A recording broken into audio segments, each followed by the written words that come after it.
Perkenalkan, saya Nina Dediah Padmi, peserta Latsar Angkatan 11, Pusletbang KD Odelan, Samarinda tahun 2020. Ini merupakan resume jurnal ke-7 yang saya buat terkait dengan pelatihan dasar CPNS 2020 dengan materi yaitu nilai-nilai anti korupsi. Jadi sebelumnya, mari kita bahas apa itu korupsi terlebih dahulu.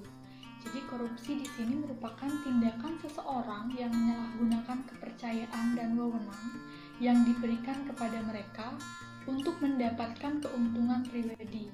Itu merupakan pengertian dari tindakan korupsi. Sedangkan anti korupsi itu sendiri merupakan pengertian yang terbalik dari tindakan korupsi, bahwasanya katakan tidak pada korupsi, nah seperti itu. Namun sampai sekarang dapat kita lihat bahwa kasus-kasus korupsi di Indonesia masih sangat banyak terjadi. Kemudian jika kita mengulas dari sudut pandang hukum, tindakan tipikor memenuhi syarat-syarat sebagai berikut: perbuatan melawan hukum, penyalahgunaan kewenangan atau sarana, memperkaya diri sendiri, orang lain dan korporasi, dan merugikan keuntungan negara atau perekonomian negara. Jenis tindak pidana korupsi sebagai berikut, yaitu memberi atau menerima hadiah atau janji. Nah, ini penyuapan. Ini yang sering disebut dengan tindakan penyuapan. Kemudian penggelapan dalam jabatan, pemerasan dalam jabatan, kemudian ikut serta dalam pengadaan, kemudian menerima gratifikasi bagi pegawai negeri sipil atau penyelenggara negara. Di Indonesia sendiri sebenarnya sudah ditetapkan hukum bagi tindak pidana korupsi.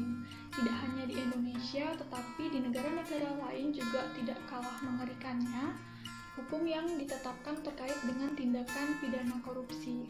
Ada hukum mati, ada hukum dikebiri, ada hukum dicambuk. Nah, terkait dengan hukum-hukum tersebut, pada dasarnya tidak mengurangi tindakan korupsi di negara tersebut maupun di negara Indonesia. Karena apa? Perlu kita pahami teman-teman bahwasannya tindakan korupsi ini ada karena adanya kesempatan dan juga adanya niat dari si pelaku sendiri. Sehingga apa sebenarnya yang harus kita dahulukan sebelum hukum, yaitu penanaman karakter anti korupsi.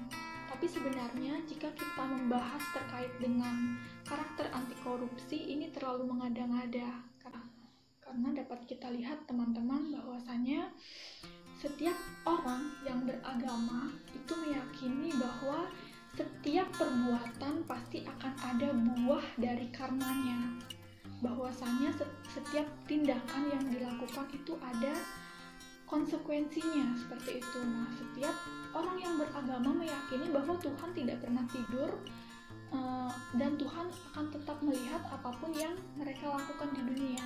Tapi apa kenyataannya? Bahwa tindakan korupsi pun masih tetap merajalela baik di Indonesia maupun di negara-negara yang lain yang hukumnya terlihat sudah sangat mengerikan, seperti itu.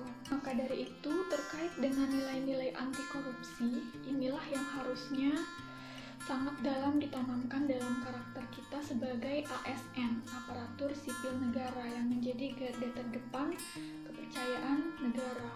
Makna apa yang dapat dipetik dari materi nilai-nilai anti korupsi ini? Ayo, kita sebagai ASN jadilah pribadi yang katakan tidak pada tindakan korupsi apapun bentuknya. Suap, gratifikasi, hadiah, dan lain-lain sebagainya. Banyak hal yang dapat dikatakan bahwa itu adalah tindakan korupsi, sekalipun itu hanya menerima buah tangan dari seorang mahasiswa. Sedikit atau sekecil apapun kesempatan yang ada, marilah kita tutup kesempatan tersebut. Jadilah pribadi yang benar-benar bersih dari tindakan korupsi, sekecil apapun itu. Karena tindakan korupsi itu adalah tindakan yang ilegal atau tidak dibenarkan oleh hukum. Nah, seperti tadi, sekalipun hanya menerima buah tangan, baik, adapun rencana aksi yang dapat dilakukan setelah mendapatkan mata pelatihan nilai-nilai anti korupsi, bahwasanya yang pertama, kita sebagai dosen kita dapat menginternalisasi nilai-nilai anti korupsi ke dalam materi-materi mata kuliah, karena mahasiswa inilah yang akan menjadi generasi-generasi emas Indonesia di tahun-tahun ke depan. Maka mereka lah yang perlu kita bentuk, mereka yang perlu kita pupuk karakternya supaya menjadi karakter yang baik.